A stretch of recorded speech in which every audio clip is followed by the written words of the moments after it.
Hi, ഞാൻ ഐശ്വര്യ. എല്ലാവർക്കും simple റെസിപ്പീസിൻ്റെ പുതിയ വീഡിയോയിലേക്ക് സ്വാഗതം. അപ്പോൾ നമ്മൾ ഇന്ന് ഉണ്ടാക്കാൻ പോകുന്നത് വളരെ ടേസ്റ്റിയും ഈസിയുമായിട്ടുള്ള ഒരു ചിക്കൻ ഫ്രൈ ആണ്. ഇത് കഴിക്കാനും നല്ല ടേസ്റ്റാണ്. അപ്പോൾ എങ്ങനെയാണ് ഇത് ഉണ്ടാക്കുന്നതെന്ന് നമുക്ക് നോക്കിയിട്ട് വരാം. അപ്പോൾ നമുക്ക് ചിക്കൻ ഫ്രൈ ഉണ്ടാക്കാൻ തുടങ്ങാം. ഇപ്പം ഈ രീതിയിലാണ് നിങ്ങൾ ഉണ്ടാക്കുന്നതെങ്കിൽ യാതൊരു പാടുമില്ല, വളരെ പെട്ടെന്ന് തന്നെ നമുക്ക് ഉണ്ടാക്കിയെടുക്കാൻ പറ്റും. അപ്പോൾ ഇവിടെ ഞാൻ ഇന്നിപ്പം 1 കിലോ ചിക്കനാണ് എടുത്തിട്ടുള്ളത്. ചെറിയ പീസായിട്ടാണ് മുറിച്ചിട്ടുള്ളത്. ഇതിൻ്റെ പീസിൻ്റെ വലിപ്പമൊക്കെ നിങ്ങളുടെ ഇഷ്ടം പോലെ എടുക്കാം. നല്ല കുഞ്ഞു പീസാണെങ്കിൽ മസാല പെട്ടെന്ന് പിടിക്കും. അപ്പോൾ നമുക്ക് ഇതിലേക്ക് ആവശ്യത്തിനുള്ള ഉപ്പ് ചേർത്ത് കൊടുക്കാം. അതിന് ശേഷമാണെങ്കിൽ ഇഞ്ചി വെളുത്തുള്ളി പേസ്റ്റാണ് ചേർത്ത് കൊടുക്കേണ്ടത്. 1.5 ടീസ്പൂൺ ഇഞ്ചി വെളുത്തുള്ളി പേസ്റ്റ് നമുക്കിതിലേക്ക് ചേർത്ത് കൊടുക്കാം. അപ്പോൾ നമ്മൾ മാരിനേറ്റ് ചെയ്ത് അധിക സമയം വെക്കുന്നില്ല, പെട്ടെന്ന് തന്നെ ഫ്രൈ ചെയ്തെടുക്കുകയാണെങ്കിൽ ഉപ്പ് അല്പം കൂടുതൽ ചേർക്കണം. അതെല്ലാം നമ്മൾ കുറച്ച് സമയം വെച്ചിരുന്നിട്ടാണ് ഇത് ഫ്രൈ ചെയ്തെടുക്കുന്നതെന്നുണ്ടെങ്കിൽ ആവശ്യത്തിനുള്ള ഉപ്പ് മാത്രം ചേർത്താൽ മതി. അപ്പം നമുക്ക് ഇനിയും ആണെങ്കിൽ ഇതിലേക്ക് ചേർത്ത് കൊടുക്കേണ്ടതെന്ന് പറഞ്ഞു കഴിഞ്ഞാൽ പൊടികളൊക്കെ തന്നെ ചേർത്ത് കൊടുക്കണം. അതായത് മഞ്ഞൾപ്പൊടി, ഒരു 1/2 ടീസ്പൂൺ മഞ്ഞൾപ്പൊടി ചേർത്ത് കൊടുക്കാം. പിന്നെ നമ്മുടെ ചിക്കൻ ഫ്രൈക്ക് നല്ലൊരു കളർ കിട്ടണമെന്നുണ്ടെങ്കിൽ അതിലേക്ക് കാശ്മീരി ചില്ലി പൗഡറാണ് ചേർത്ത് കൊടുക്കേണ്ടത്. അത് ചേർത്ത് കൊടുത്താൽ ഒരുപാട് എരിയൊന്നും ഉണ്ടാവത്തില്ല, എന്നാൽ നല്ലൊരു കളർ കിട്ടുകയും ചെയ്യും. ഫുഡ് കളറൊന്നും ചേർക്കാത്തത് കൊണ്ടാണ് ഇത് ചേർത്ത് കൊടുക്കുന്നത്. ഒരു 2 ടീസ്പൂൺ മുതൽ 3 ടീസ്പൂൺ വരെ ചേർത്ത് കൊടുക്കുക. ഇത്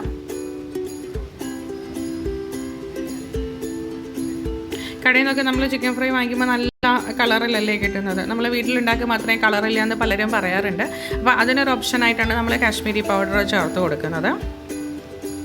ഇനി നമുക്ക് ഇതിലേക്കാണെങ്കിൽ ഒരു സ്പൈസിനെസ് വരാൻ വേണ്ടിയിട്ട് ചതച്ച മുളകാണ് ചേർക്കുന്നത്. അപ്പോൾ നിങ്ങളുടെ അടുത്ത് ഇങ്ങനെ വാങ്ങിക്കാൻ കിട്ടുന്നില്ല എന്നുണ്ടെങ്കിൽ ഒരു മിക്സിയുടെ ജാറിലാണെങ്കിൽ വറ്റൽമുളക് എടുത്ത് ചതച്ചാൽ മതി. അതൊരു സ്പൂൺ ചേർത്ത് കൊടുക്കുന്നുണ്ട്. ഇത് നിങ്ങളുടെ എരിവിനനുസരിച്ച് ചേർത്ത് കൊടുക്കുക. അതായത് നല്ല സ്പൈസി ആയിട്ട് വേണമെന്നുള്ളവർ ഒരു 3 സ്പൂൺ വരെ ചേർത്ത് കൊടുക്കുക.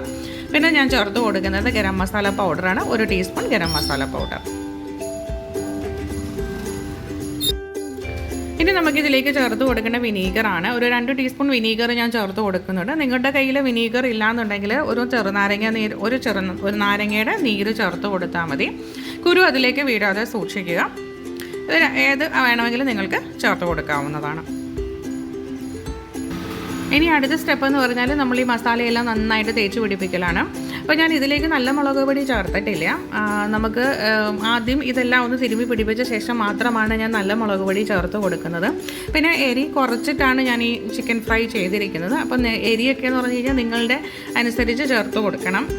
1 ടീസ്പൂൺ നല്ല മുളക് പൊടി ചേർത്ത് കൊടുക്കുമ്പോൾ നിങ്ങൾക്ക് നല്ല സ്പൈസി ആയിട്ട് വേണമെന്നുണ്ടെങ്കിൽ 2 ടീസ്പൂൺ വരെ ചേർത്ത് കൊടുക്കാവുന്നതാണ്. പക്ഷെ ആദ്യം ഇതെല്ലാം നന്നായിട്ടൊന്ന് തേച്ച് പിടിപ്പിച്ച ശേഷമാണ് ബാക്കി ഇൻഗ്രീഡിയൻസ് കൂടി ഞാനൊന്ന് മിക്സ് ചെയ്യുന്നത്. പിന്നെ 2 സ്റ്റെപ്പായിട്ടാണ് ഞാൻ മസാലയെല്ലാം മിക്സ് ചെയ്തെടുക്കുന്നത്. അപ്പോൾ ഈ മസാലയെല്ലാം തേച്ച് പിടിപ്പിച്ച ശേഷം ഇനി ഇതിലേക്ക് ചേർത്ത് കൊടുക്കുക പെരുംജീരകമാണ്. ഞാൻ 1 സ്പൂൺ പെരുംജീരകം ചേർത്ത് കൊടുക്കുന്നുണ്ട്. അങ്ങനെ പെരുംജീരകം പൊടിക്കാത്തതാണെങ്കിൽ മൊത്തത്തിൽ ഇട്ട് കൊടുത്താൽ ഒരു കുഴപ്പമില്ല. ഇനിയും നല്ല മുളക് പൊടി 1 ടീസ്പൂൺ ചേർത്ത് കൊടുക്കുക. ഇനി നമ്മുടെ ചിക്കൻ ഫ്രൈക്ക് ഒരു ക്രിസ്പിനെസ് വരാൻ വേണ്ടിയിട്ടാണെങ്കിൽ നമുക്ക് അരിപ്പൊടിയാണെങ്കിൽ 2 ടീസ്പൂൺ അരിപ്പൊടി ചേർത്ത് കൊടുക്കാം. അതുപോലെ തന്നെ കോൺഫ്ലോർ ആണെങ്കിൽ 1 ടീസ്പൂണും കൂടി ചേർത്ത് കൊടുത്തിട്ട് നന്നായിട്ട് മിക്സ് ചെയ്തെടുക്കാം. അപ്പോൾ നിങ്ങളുടെ കയ്യിൽ അവൈലബിൾ ആണെന്നുണ്ടെങ്കിൽ ഒരു മുട്ട കൂടി ചേർത്ത് കൊടുത്ത് ഇതെല്ലാം മസാലയെല്ലാം നന്നായിട്ട് ബൈൻഡ് ചെയ്തിരിക്കും. പക്ഷേ മുട്ട ഇഷ്ടമുള്ളവർക്ക് ചേർത്ത് കൊടുക്കാം. ഞാനിവിടെ ചേർത്ത് കൊടുക്കുന്നില്ല, ഉണ്ടെങ്കിൽ നന്നായിരിക്കും. അപ്പോൾ മുട്ട ഞാൻ ചേർക്കാത്തത് കൊണ്ടാണ് ഇങ്ങനെ 2 സ്റ്റെപ്പായിട്ട് മസാലയെല്ലാം നന്നായിട്ട് തേച്ച് പിടിപ്പിച്ചത്. അപ്പോൾ ഇനി ഇതിലേക്കാണെങ്കിൽ നമുക്ക് കുറച്ച് കറിവേപ്പില ആഡ് ചെയ്ത് കൊടുക്കാം. കറിവേപ്പിലയുടെ ഫ്ലേവറും കൂടി ഇറങ്ങട്ടെ. അപ്പോൾ അതിന് വേണ്ടിയിട്ടാണ് കറിവേപ്പില ചേർത്ത് കൊടുക്കുന്നത്. പച്ചമുളകും വേണമെങ്കിൽ നമുക്ക് ഇതിൻ്റെ കൂടെ ചേർത്ത് കൊടുക്കാവുന്നതാണ്. അപ്പോൾ നമ്മൾ ചിക്കൻ ആണെങ്കിൽ മിനിമം ഒരു അരമണിക്കൂറെങ്കിലും മാറ്റി വെക്കണം മസാല പിടിക്കാം. മാക്സിമം നമുക്ക് എത്ര നേരം വേണമെങ്കിലും വെക്കാം. വൈകിട്ട് ഉണ്ടാക്കി വെച്ചിട്ട് രാവിലെ എടുത്ത് ഫ്രൈ ചെയ്താലും നല്ല ടേസ്റ്റ് ആയിരിക്കും. നമ്മുടെ ചിക്കൻ മാരിനേറ്റ് ചെയ്തതാണ്, അതിനി ഫ്രൈ ചെയ്യാൻ വേണ്ടി പോവുകയാണ്. ഞാനിതിപ്പോൾ രാവിലെ മസാലയൊക്കെ തേച്ച് പിടിപ്പിച്ചിട്ട് ഫ്രിഡ്ജിൽ വെച്ചിട്ട് വൈകുന്നേരമാണ് എടുത്തിട്ടുള്ളത്. അപ്പം എത്ര നേരം അത് ചിക്കനിൽ മസാല തേച്ചിരിക്കുന്നോ അത്രയും ടേസ്റ്റ് ആയിരിക്കും നമ്മുടെ ചിക്കൻ ഫ്രൈക്ക്. അപ്പോൾ നിങ്ങൾ മാക്സിമം ടൈം അത് വെക്കാൻ ശ്രമിക്കുക. നന്നായിട്ട് ചൂടായിട്ടുണ്ട്. ഞാനിപ്പോൾ ഫ്രൈ ചെയ്യാൻ വേണ്ടിയിട്ട് വെളിച്ചെണ്ണയാണ് എടുത്തിരിക്കുന്നത്. വെളിച്ചെണ്ണയിൽ നമ്മുടെ ചിക്കൻ ഫ്രൈ ഉണ്ടാക്കുമ്പോൾ അതിലൊരു നല്ല ടേസ്റ്റാണ്, ഒരു നാടൻ ഫ്ലേവർ വരും. അതുപോലെ തന്നെ നല്ല ഒരു കടയിൽ നിന്ന് വാങ്ങിക്കുന്ന അതേ ടേസ്റ്റിൽ നമുക്ക് ഉണ്ടാക്കിയെടുക്കാൻ പറ്റും. പിന്നെ വെളിച്ചെണ്ണയിൽ സൺഫ്ലവർ ഓയിൽ ഉണ്ടാക്കിയാലും യാതൊരു കുഴപ്പമില്ല. അപ്പോൾ എണ്ണ നല്ല ചൂടായ ശേഷം ചിക്കൻ അതിലേക്ക് ചേർത്ത് കൊടുക്കുക. പിന്നെ ഈ ചിക്കൻ എപ്പോഴും ചില സമയങ്ങളിൽ നമ്മൾ ചിക്കൻ ഫ്രൈ കഴിക്കുമ്പോൾ ഭയങ്കര ായിട്ടിരിക്കാറുണ്ട്. അപ്പം ഉള്ളിൽ നല്ല ജ്യൂസി ആയിട്ടും പുറമേ നല്ല ക്രിസ്പിനെസ്സും വരണം എന്നുണ്ടെങ്കിൽ ചിക്കൻ നമ്മൾ എണ്ണയിലേക്ക് ഇട്ട ശേഷം ഒരു 5 മിനിറ്റ് ആണെങ്കിൽ മീഡിയം ഫ്ലെയിമിൽ അടച്ചിടുക. അപ്പോൾ ചിക്കൻ്റെ ഉള്ളൊക്കെ നന്നായിട്ട് വേവുകയും ചെയ്യും, നല്ല ഒരു ജ്യൂസി ടെക്സ്ചർ കിട്ടുകയും ചെയ്യും. അപ്പോൾ നമുക്കിതൊരു 5 മിനിറ്റ് അടച്ചിടാം. കഴിഞ്ഞിട്ടുണ്ട്. അപ്പോൾ ഈ അടച്ചിടുമ്പോഴാണെങ്കിൽ നമ്മുടെ ആവി വെള്ളം വീണിട്ടാണെങ്കിൽ ഭയങ്കര സൗണ്ടൊക്കെ ആയിരിക്കും. അപ്പം എണ്ണയാണെങ്കിൽ ഇച്ചിരി പൊട്ടിത്തെറിക്കാനുള്ള സാധ്യതയൊക്കെ ഉണ്ട്, അതൊക്കെ നന്നായിട്ട് ശ്രദ്ധിക്കണം. ഇനി ചിക്കൻ ആണെങ്കിൽ 2 സൈഡും തിരിച്ചു മറിച്ചു വിട്ട് നമുക്കത് നല്ലപോലെ ക്രിസ്പിയാക്കി എടുക്കാം. അപ്പോൾ ക്രിസ്പിനെസ് ഒക്കെ എന്ന് പറഞ്ഞു കഴിഞ്ഞാൽ നിങ്ങളുടെ ഇഷ്ടം പോലെ നല്ല ക്രിസ്പി ആവണം എന്നുണ്ടെങ്കിൽ നല്ല ക്രിസ്പി ആക്കി എടുക്കാം.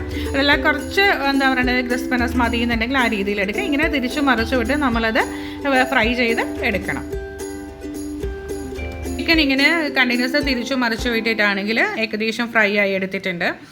നല്ല ക്രിസ്പിയാണ്, അതേസമയം ഉള്ളിലൊക്കെ നല്ല ജ്യൂസി ടെക്സ്ചറാണ്. അപ്പോൾ ഫസ്റ്റ് ബാച്ച് ഇങ്ങനെ പ്രിപ്പയർ ചെയ്തെടുത്തു. അപ്പോൾ ഞാൻ അടുത്ത ഒരു ബാച്ചും കൂടി ഉണ്ടാക്കി എടുക്കുന്നുള്ളൂ, ബാക്കി ഞാൻ ഫ്രിഡ്ജിൽ സൂക്ഷിക്കുകയാണ് ചെയ്യുക. അപ്പോൾ നിങ്ങൾക്ക് വേണമെന്നുണ്ടെങ്കിൽ ഇതേപോലെ ചിക്കൻ മാരിനേറ്റ് ചെയ്ത് ഫ്രീസറിൽ സൂക്ഷിക്കാൻ പ്രത്യേകം കണ്ടെയ്നേഴ്സിൽ ആവശ്യാനുസരണം എടുത്ത് ഫ്രൈ ചെയ്താൽ മതി. അപ്പോൾ നമ്മുടെ ജോലി വളരെ ഈസി ആവുകയും ചെയ്യും. അതുപോലെ ഉണ്ടാക്കിയെടുക്കും, നല്ല ടേസ്റ്റിയുമായിരിക്കും. നിങ്ങൾ ശ്രദ്ധിക്കേണ്ട ഒരേ ഒരു കാര്യം എന്ന് പറഞ്ഞു കഴിഞ്ഞാൽ ചിക്കൻ മാരിനേറ്റ് ചെയ്ത് മിനിമം അരമണിക്കൂറെങ്കിലും വെക്കണമെന്നുള്ളത്. എന്നാൽ മാത്രമേ നമുക്ക് ആ മസാലയൊക്കെ പിടിച്ച് നല്ലൊരു ടേസ്റ്റ് കിട്ടത്തുള്ളൂ. അപ്പോൾ ഫസ്റ്റ് ബാച്ച് നമ്മുടെ പ്രിപ്പയർ ആയി കഴിഞ്ഞു. ഇനി അടുത്ത ബാച്ചും കൂടി ഉണ്ടാക്കിയെടുക്കുവാണ്. പിന്നെ നമ്മൾ ഇട്ട ശേഷം എണ്ണ നല്ല ചൂടായ ശേഷം അതിലേക്ക് ഇടുക. എന്നിട്ട് ഒരു 5 മിനിറ്റ് അടച്ചു വെക്കാനും ശ്രമിക്കുക. അപ്പം ഇങ്ങനെ വളരെ ഈസി അല്ലേ ചിക്കൻ ഫ്രൈ ഉണ്ടാക്കാൻ, യാതൊരു പാടുമില്ല. ആർക്ക് വേണമെങ്കിലും പെട്ടെന്ന് നമുക്ക് വീട്ടിൽ ഉണ്ടാക്കിയെടുക്കാൻ സാധിക്കും. അപ്പോൾ എല്ലാവർക്കും വീഡിയോ ഇഷ്ടമായി എന്നാണ് ഞാൻ വിചാരിക്കുന്നത്. വീഡിയോ ഇഷ്ടമായി കഴിഞ്ഞാൽ ലൈക്ക് ചെയ്യാനും ഷെയർ ചെയ്യാനും കമൻറ്റ് ചെയ്യാനും ഒന്നും മറക്കരുത്. അപ്പോൾ എല്ലാവരും സമയം കിട്ടുന്നതനുസരിച്ച് ഈ റെസിപ്പി ഒന്ന് ട്രൈ ചെയ്ത് നോക്കണം. ട്രൈ ചെയ്തിട്ടാണെങ്കിൽ നിങ്ങൾ ഉണ്ടാക്കുകയാണെന്നുണ്ടെങ്കിൽ ഫോട്ടോസൊക്കെ എനിക്ക് സെൻഡ് ചെയ്യാൻ മറക്കരുത്. അപ്പോൾ ആരെങ്കിലും പുതിയതായിട്ട് എൻ്റെ ചാനൽ വാച്ച് ചെയ്യുന്നുണ്ടെങ്കിൽ വീഡിയോ ഇഷ്ടമായാൽ സബ്സ്ക്രൈബ് ചെയ്യാനും മറക്കരുത്. അപ്പോൾ നമുക്ക് ബാക്കിയുള്ള ചിക്കനും കൂടി ഒന്ന് ഫ്രൈ ചെയ്തെടുക്കാം. എന്നിട്ട് ഫ്രൈ ചെയ്തെടുത്തിട്ട് ഞാൻ ഫൈനൽ ലുക്ക് നിങ്ങളെ കാണിച്ചു തരാം. അപ്പോൾ താങ്ക് യു ഫോർ വാച്ചിങ്.